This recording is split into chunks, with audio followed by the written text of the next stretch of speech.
Bonjour, je suis Eliane Sidney, l'administratrice de votre page Travailler pour la vie éternelle. Tout d'abord, je m'excuse pour ma très longue absence. Ça fait pratiquement 8 mois que je n'ai pas publié de vidéo. Tout cela ne dépendait pas de ma volonté. Alors ce matin, je vous retrouve avec cette nouvelle vidéo que j'ai intitulée « L'attitude à adopter après la chute ».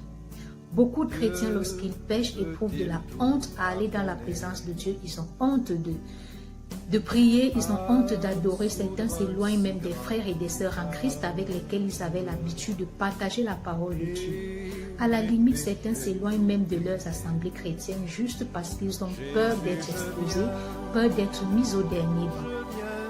Alors mon frère, ma soeur, en agissant ici, quelle différence fais-tu entre ton attitude et l'attitude d'Adam et Ève? Adam et Ève, lorsqu'ils ont mangé le fruit défendu, se sont cachés loin de la face de l'Éternel.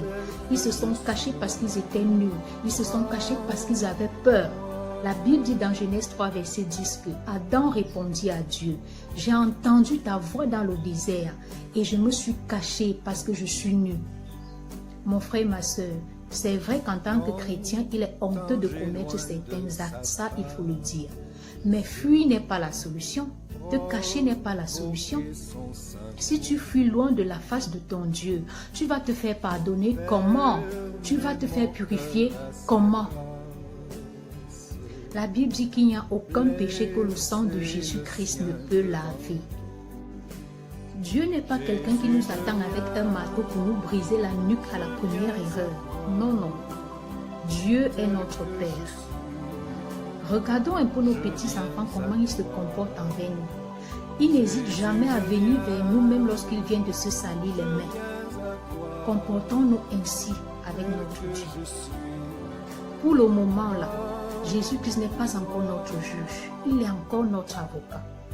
Donc tant qu'on est en vie, on a la possibilité de se repentir. On a la possibilité de changer parce que la grâce de Dieu est encore disponible.